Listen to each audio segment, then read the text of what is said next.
Kelly from underatexassky.com, and I am going to show you today how to do another style of Deco mesh wreath. The technique we're going to use today is called the Ruffle technique. We're using the same kinds of materials we've used in the past. I'm using this wreath. I think it's known as a 24-inch wreath. It's actually 14 inches across, but by the time you have all of your things on it, it'll measure out to be at least 24 inches once the Deco mesh is on there. And we are going to use 3 different colors of 10-inch. The other tutorial that I did on the 21-inch poof method was a 21-inch roll. These are 10-inch rolls. They're 10 inches by 10 yards, and they can be bought any number of places. I think some of the craft stores only carry 12 inches wide, and I prefer the 10 inches. I usually order things online. You can go online and find several different outlets, craftoutlet.com, Trendy Tree. There's lots of different places that you can go to order your mesh. We're going to do another Christmas wreath, and I wanted something a little bit whimsical, so we're going to be using our work wreath, and this is a pencil wreath. The little tinsels are a little bit thinner. 3 rolls of 10-inch Deco mesh. And then we are also going to be using, this is a 2.5 inch, I think, very wide mesh ribbon.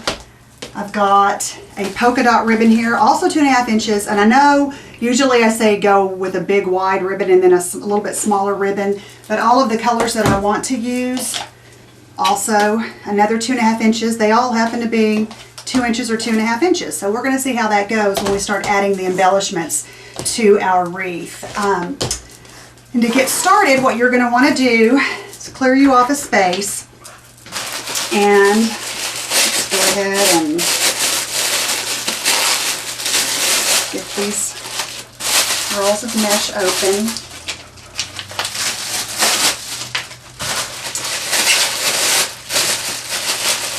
And I just did a big order of these. I had a big box full of stuff come.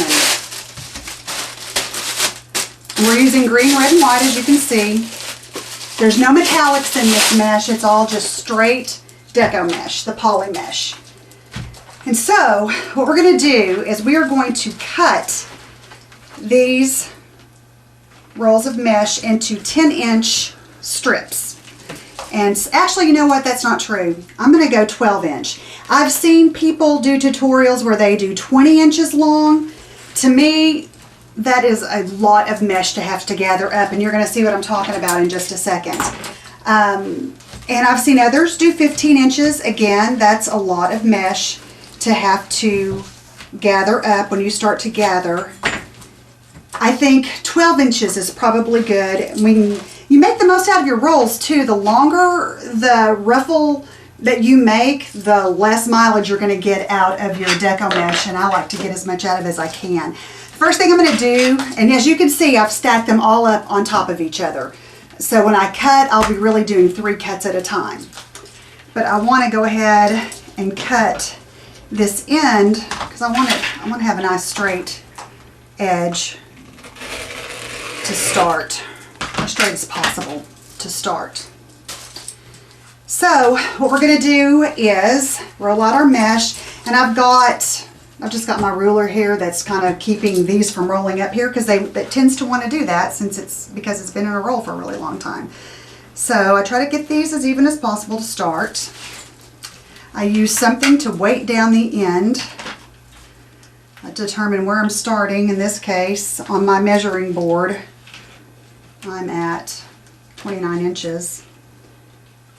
So no, 19 would be 10. So I've got to go down to 17 inches to make my first cut. Oh, and on the wreath, there are 18 places that we're going to place the ruffles.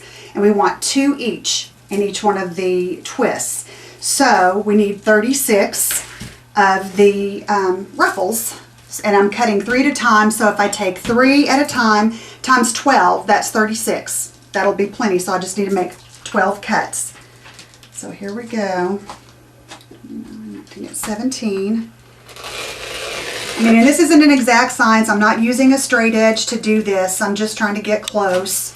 I can see the straight edge behind the mesh, and so That's what I'm using as my guide, but I'm not being all perfect about the cuts being perfectly straight. We're just making them as straight as I can. And we're doing it at 17 on mine. Again, 12 inches is where we're cutting these. I mean, and honestly, this is a very tedious part, especially when you're trying to control all of this ribbon or all of this mesh that wants to keep rolling on top of what you're doing.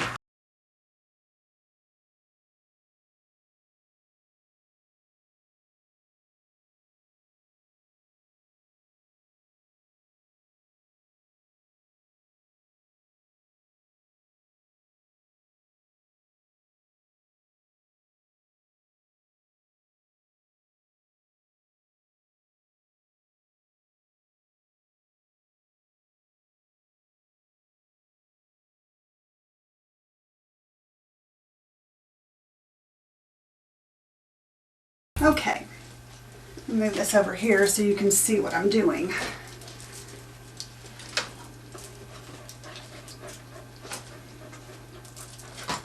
And you can do these in single color. You can do it in 2 different colors. Just, it's completely up to you, however you want to do it. And I'm going to start with the white. And here is how you're going to make your ribbon. You're just going to lay it down flat on your work surface. Find what seems to be the center.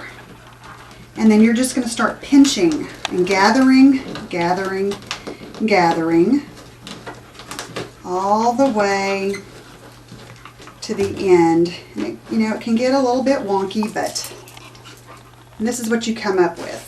Looks kind of like a butterfly, kind of like a bow, but this is what you come up with. You're just going to come over to a twist, open it up, and you are going to have some strings. All Deco mesh is going to produce some strings when it's cut. But you put it in and just give it a couple of twists, because remember, we're not done with it, so don't twist it in there really tight, because we're going to come back in with another round of colors. So don't make it permanent yet. And then take your next color, and you're going to do the same thing. You're going to just gather it up in the middle. Keep gathering in the middle until you have it all together.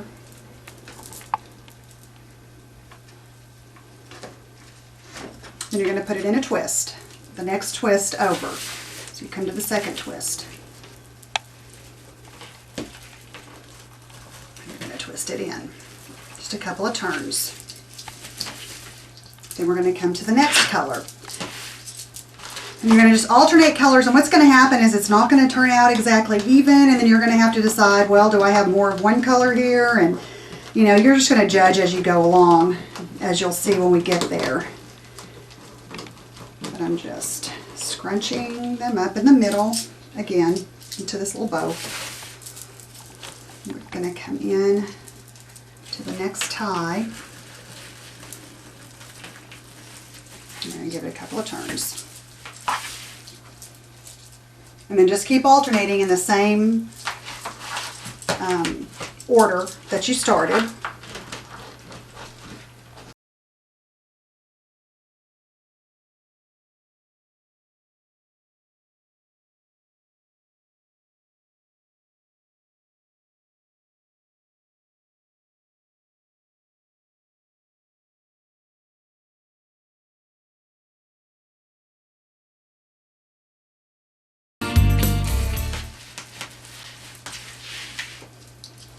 Okay, we're about to the last. Okay, now see, here's an example. We're to the last twist right here. Well, I would be starting a new stack, which starts with white. Well, I don't want to put white here because I've got white here. Well, clearly I can't put green there because I have green here, so that leaves red. So I'm going to put a red one here.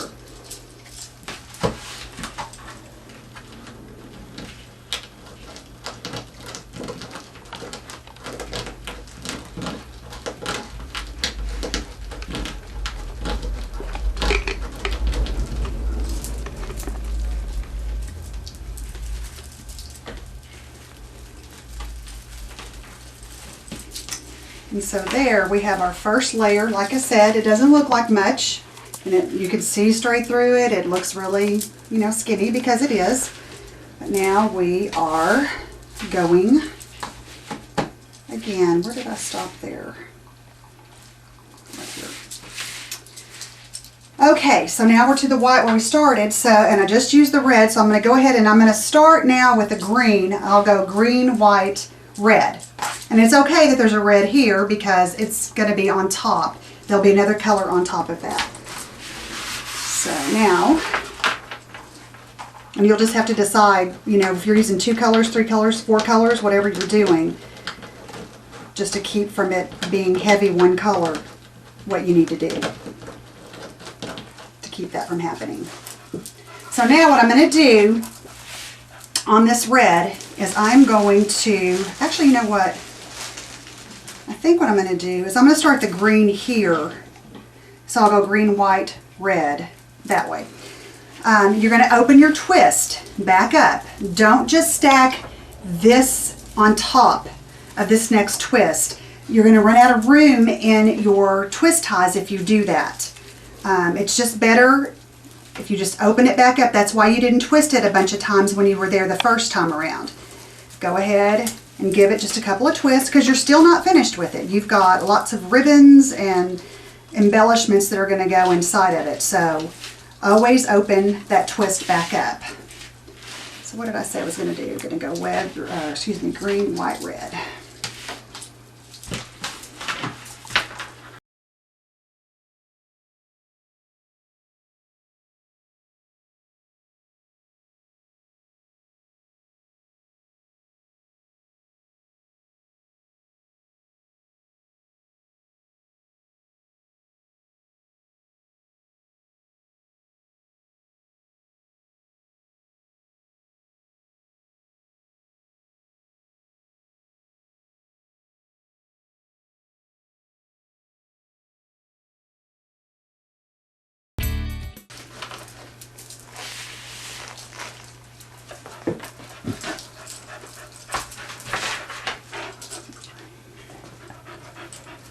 Okay, now here's another example. I've been going green, white, red, green, white, red. So here's the red. If I put my green here and put a white here, actually, you know what? It's going to work, so I've already started over again, but I'm going to have to put a white because green is here. It's time for a green. I'd have green next to a green on the top, and we don't want that, so I'm going to go ahead and change to white, just so there won't be a concentration of one color in one place. So I'm going to open this final twist up, put this ribbon, or ruffle, excuse me, in here. And they call it a ruffle because clearly it looks like it's ruffled. Okay, that's my second time around with these wreaths, and you can see it's filling in nicely. It's already super cute. So now we're going to go to the inside. So let's pull up those tinsels.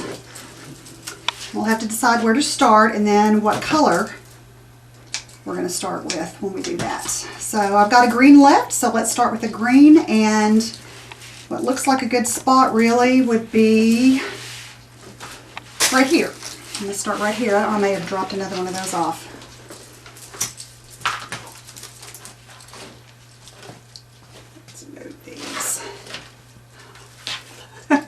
Thank you to my wonderful helper. Okay, so we're going to start here.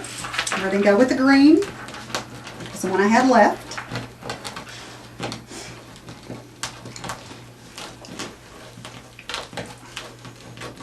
I think we will continue green, white, red. And on the inside, it's a little bit more difficult.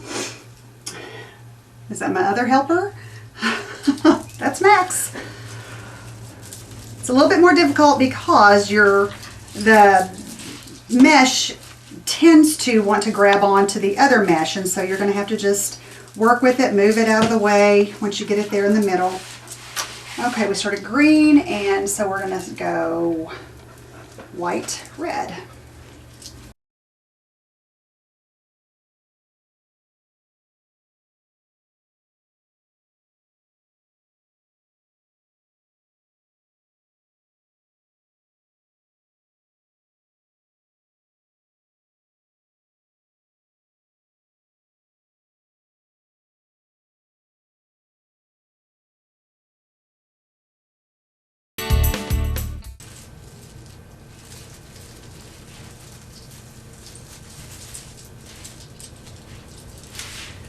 Okay, now we're back to the beginning where we started the second layer, and you can see here it's getting even more full as we go along. We're going to start this last round, and let's see what we've got. Let's start, I think we'll do red, green, white. So we're going to go, first I'm going to put a red on top of a green here. And we'll go red, green, white.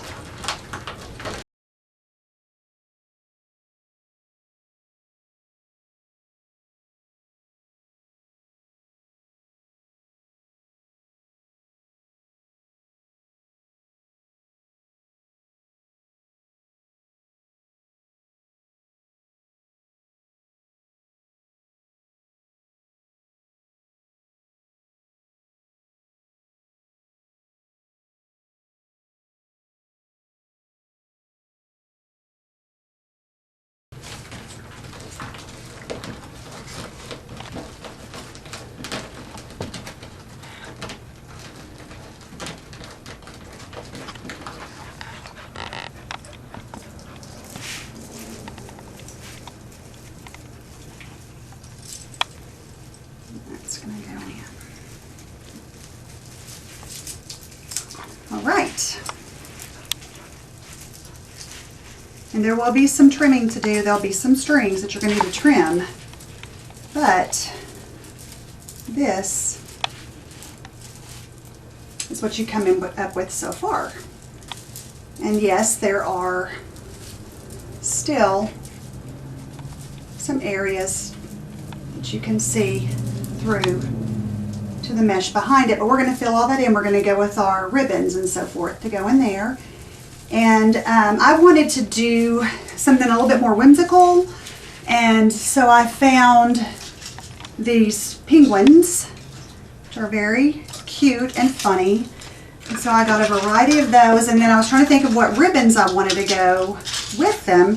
And I know it's not necessarily traditional, but I decided that I wanted the black polka dots to go with that because the penguins and they're black and white. And I thought that was pretty cute. So we're going to go with these ribbons. And we're going to put these ribbons just like we did on the poof wreath. These ribbons are going to go into every single twist. That's why you need to buy a pretty good deal or good amount of ribbon, your yards of ribbon. Let's go ahead and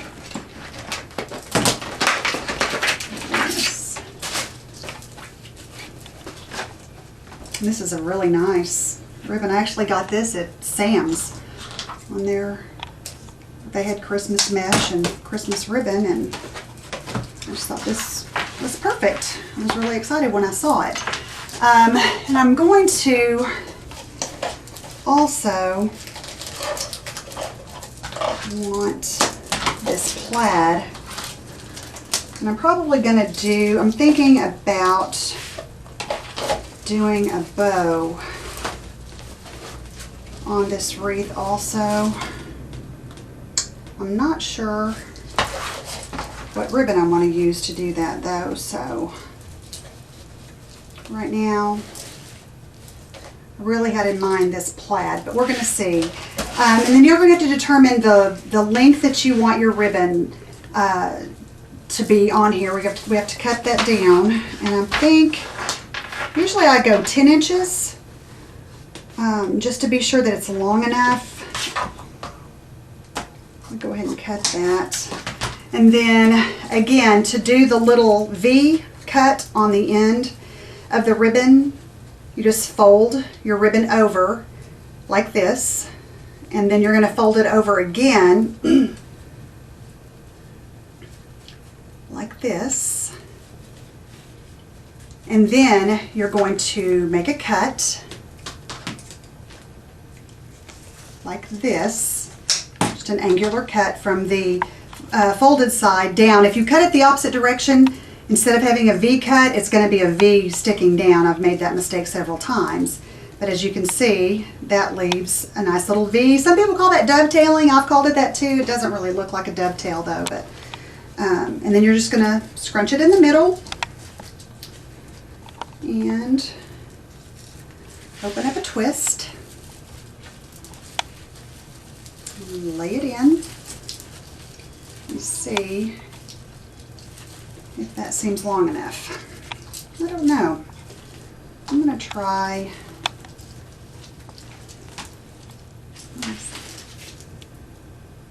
I don't know, that looks like it might work. I do have some pretty long ruffles, but I think that that's going to be long enough when I put the other ribbons in there. Obviously, when I lay the other ribbons in, since I'm working with the same width of ribbon, I'll probably crisscross that and see how that works. We're going to cut the end off of that. I'm just going to lay this in there and see how it looks, because really I don't know. You just do it as you go along, and you can make those determinations of how you want it to look. And I'm also going to do that V-cut on the end, folding it over, and then folding it over again, cutting down. I'm going to go back into that same twist, and I'm going to kind of, you know what? I'm going to put this green in between that. Let's see what that does. I wanted to incorporate this green. I love this green ribbon. It's really interesting. I don't know if I'm going to have enough of it to go in every single twist, inside and out, so I'm going to start in the inside because that's the one that's seen the most. So that's where I'm going to start. Let's see, we want to go ahead and go 10 inches on that. And I'm not going to worry about that dovetailing or whatever you want to call it on the ending. And this is cool because this ribbon, when you pull it, see how it opens up? So that automatically makes a really cool looking shape. So we're going to scrunch that. I'm going to lay that in. You know what I'm going to do? I'm going to mix them together. Let's see. I'm going to make it kind of an X. So you can see here how I've got it in an X. And then I'm going to lay that in the opposite direction of where the black ribbon is going. So you'll be able to see all of the ribbons. And we're just going to see how it works. I mean, it may not work at all.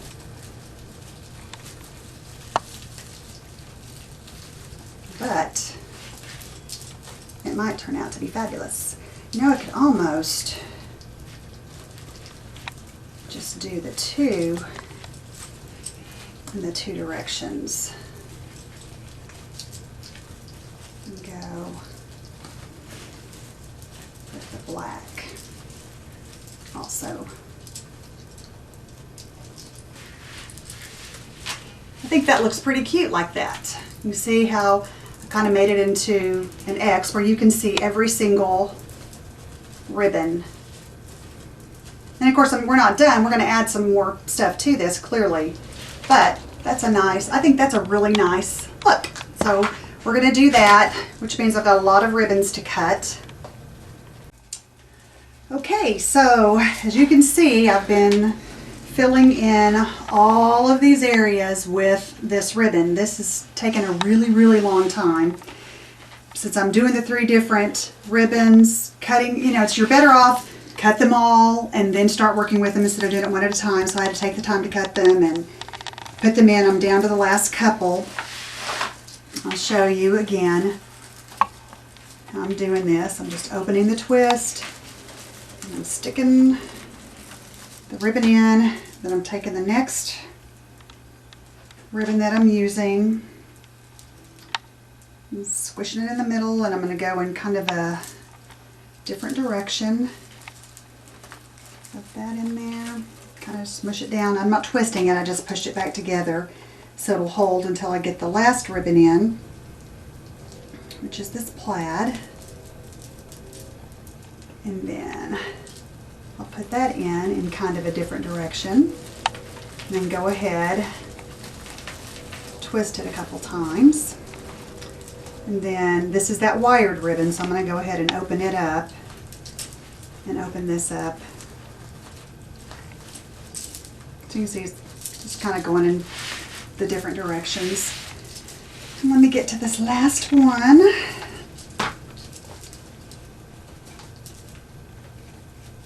It's a very busy wreath. I think it's really cute. And you see how full it is. I mean, it is super full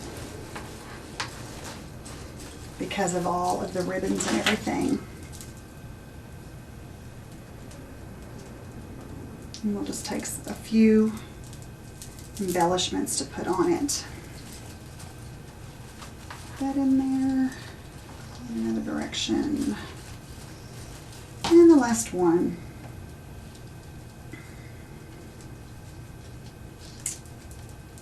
This one, and it's a little bit, you know, this 2.5 inch ribbon, it's kind of hard to get pinched right in the middle without it folding up. But once you get it in your twist, you can fluff it out, flatten it out, and do all of those things. It'll do what you tell it to do, because I use wired ribbon. That's the best thing to use because you can manipulate it and make it look how you want it to look. Okay, so there's the last one. And you can see I still have all my twists up in the middle. I'm not real sure about what exactly I'm going to do with those, but here is where we are so far. And as you can see, it is filled in tremendously, and it is not so see-through anymore because there's so many embellishments that are already on it. Then I've got some things that I'd like to do, since it really was a penguin idea to start with. I've got several penguin ornaments that I got, and had to decide how I'm going to put them into the wreath.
Okay, so I've done a lot of tying, a lot of gluing, a lot of putting stuff together.